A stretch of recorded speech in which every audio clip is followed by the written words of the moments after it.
to say this dream is still alive. You might have killed the dreamer, but you can't kill the dream. Because truth... Hello and welcome to the Secret Adventures of Black People. I'm your host, Nichole Hill. Never to fall again. We gonna stand up even when our legs are tired. We gonna make this dream come true. It's not hard to be Black. That's one of my favorite non-optional things about myself. It's just hard to deal with other people's feelings about me being Black.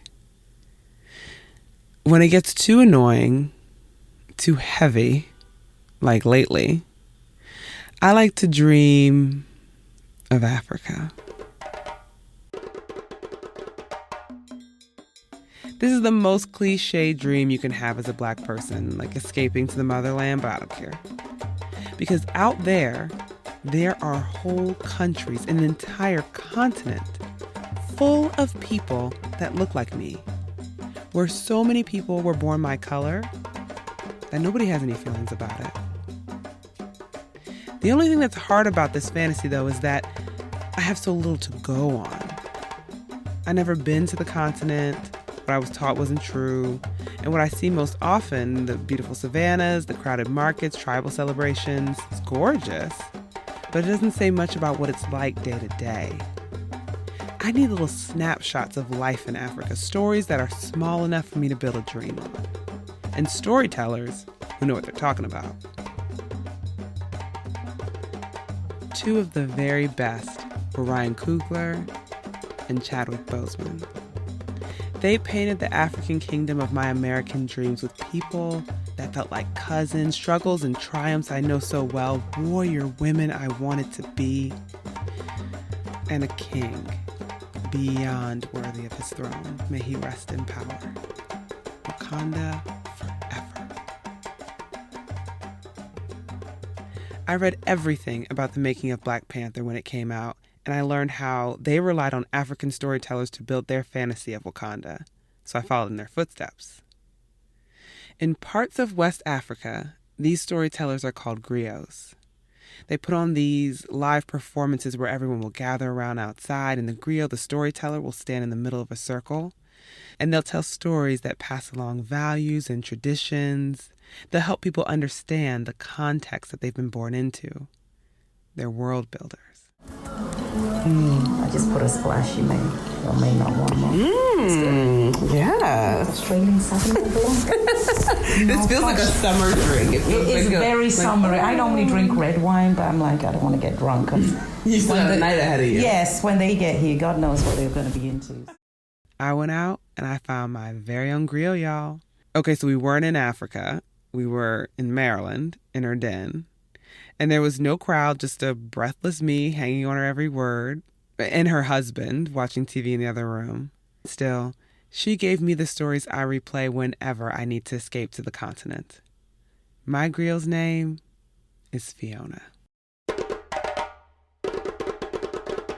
Okay.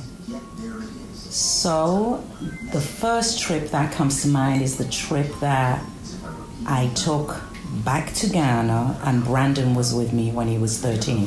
So my son, who's 21 now, and he'd never been to Africa, and I had not returned to Ghana since I was 15. Whoa! So it was incredible, and we got to we stayed with my uncle, who's I guess kind of well off. He used to have his own restaurant, has a beautiful place in Accra, in the city, and they were very accommodating. I mean, waited on us literally hand and foot. It was a little bit strange because he had like cooks and maids and all that. And I'm like, no, I can do it. I can wash my own dishes and all that. But it was a whole family experience, making the connections, just having people come to the house saying, oh, I used to babysit you. And I remember your parents. And then we rented this big SUV, got a driver, and went into the townships and the other little villages. Oh, wow. And it was just fantastic. Just going to the beach every day to get the fish that people had just caught. They clean it for you. If you want, they'll cook it right there. And they had all these different sauces and like food from my childhood that, like I say, I was already in my 40s or something. I hadn't had since I was 15 years old. Wow. And as soon as I tasted the food, I remembered how good it was. And just sitting there and having conversations and people just telling stories. And I think that's what Ghanaians do. They like repeat stories to the young ones. The young ones repeat it to other kids. And we drove. We drove from Accra to Kumasi to Takoradi. So I'll explain how that works. Yeah. So Accra is the city in Ghana. It's the capital. So that's where my brother and I went to boarding school before my two sisters were born and we moved to England. And that's, there's a seaport there. That's where my uncle's house is. It's very modern.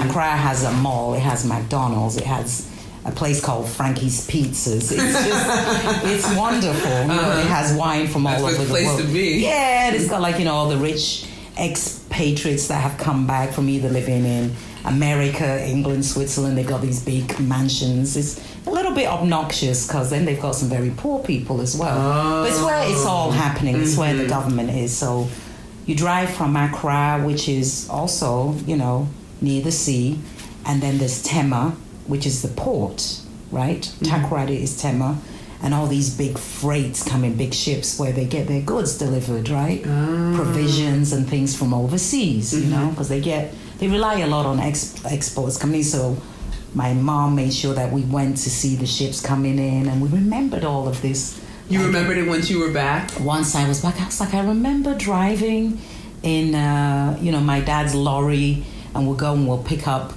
goods, provisions for the week or the month. It's your name is on some bill of lading, you have to sign it. Wow. And, this was before internet and all that. I'm aging myself when we lived there. I remember my parents would get a phone call and a telegraph to go pick up the food.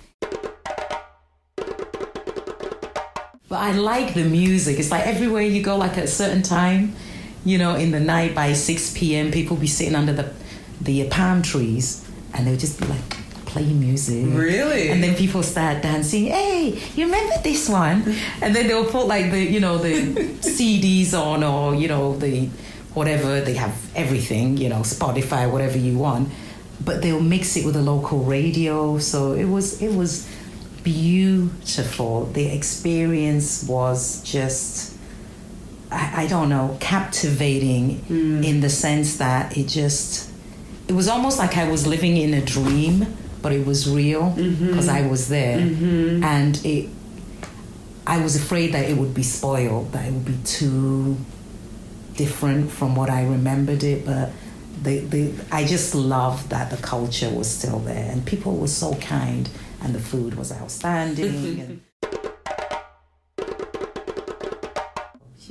Did they think that you were very different? Was everyone kind of oh, you're very British or American, or you're just so different from us? They did, to a point, but also they treated me differently because I speak the language fluently.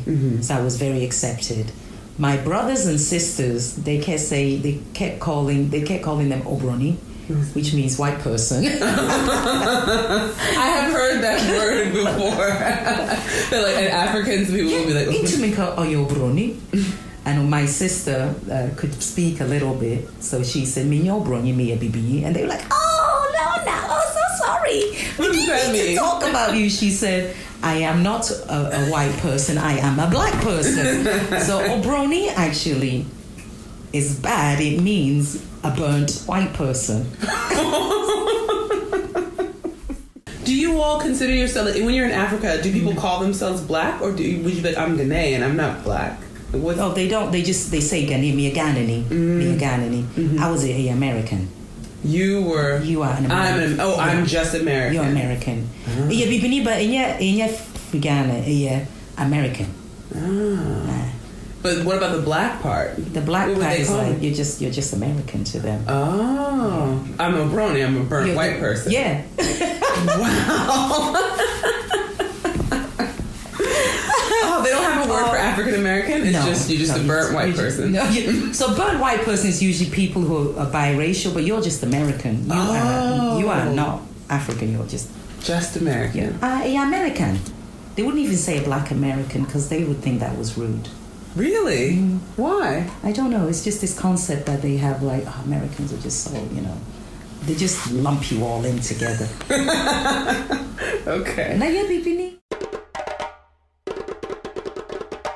And so when you left, did you think it would be that long before you came back? No, I didn't. I was really, I really didn't think, absolutely not, that it would take me that long to go back. Because we left, we wanted to go back, but my dad had got a new job in England. We were in school. It wasn't like, we went back a couple of times, but then 15, high school. Then we moved to London, then college starts. And then before you know it, you've got your own life. And it's like, oh, one day I'll go back to Ghana. I never thought I would leave England, move to America, have my own child, and I'm going back as a mother with a grown, a teenager. So it was close to the age you were when you left. Exactly, which was really... What was that like? That was funny. That was funny because, there's generations and they're all relating. So the funny thing about that is most of my family know English people, right? My mom's, lived in England, Scotland, whatever. Here I come with Brandon and they kept calling him American boy. He's the American. Hey, you look like Chris Brown. It was so funny. And he was like, I do not look like Chris Brown. Then you look like, do you know how to rap? So that was funny because they were loving it. They are so obsessed with America. Really? Oh my God. Even when you were growing up?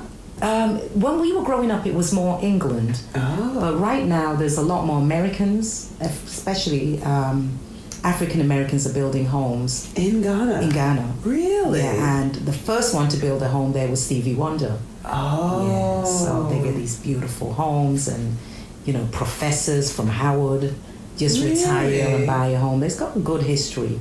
And then there's the sad part, too. There's the Cape Coast Castle, which is not too far from where my mom's from Winnipeg, and that's where the slave trade was. That was the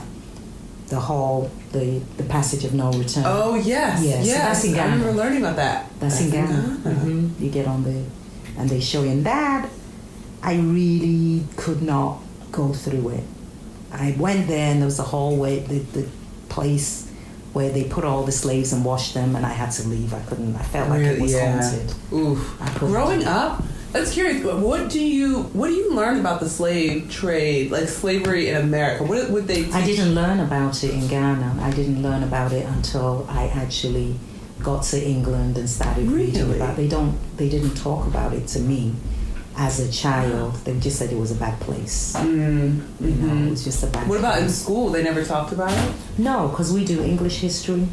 Oh. We did English history, so it's only the history that, I learned about Kwame Nkrumah, the first, Ghana was one of the first countries in Africa to get its independence, and it wasn't called Ghana, it was called the Gold Coast. Oh. Yeah. I've heard of the Gold Coast. Yeah, that used to be Ghana.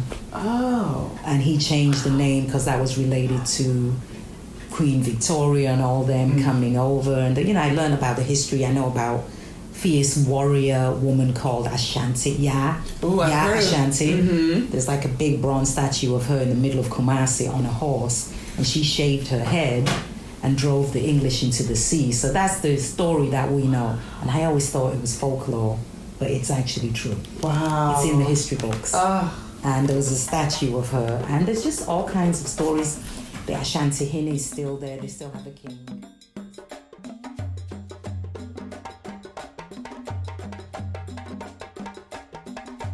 Thank you for listening to Season 1 of The Secret Adventures of Black People. I've been your host, Nichole Hill, and this is the last episode of the season. It's crazy, I cannot believe it, but I'll be back in 2021 with more stories.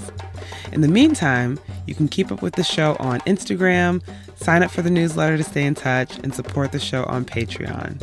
You can find the links to direct you to all those things in the show notes. Thank you to everyone who helped me and encouraged me throughout the season. Way too many to name, but I tried to get y'all on the last episode.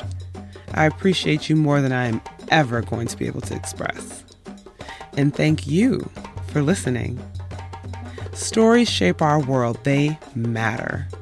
And being safe enough to dream and just observe and enjoy the little things about the world around you is what I want so much for Black people.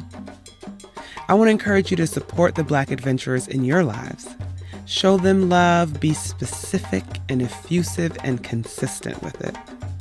Donate to Black-run organizations, keep patronizing Black-owned businesses, volunteer, vote. Elevate Black stories every chance you can. Scream at the top of your lungs that Black lives matter, because they do.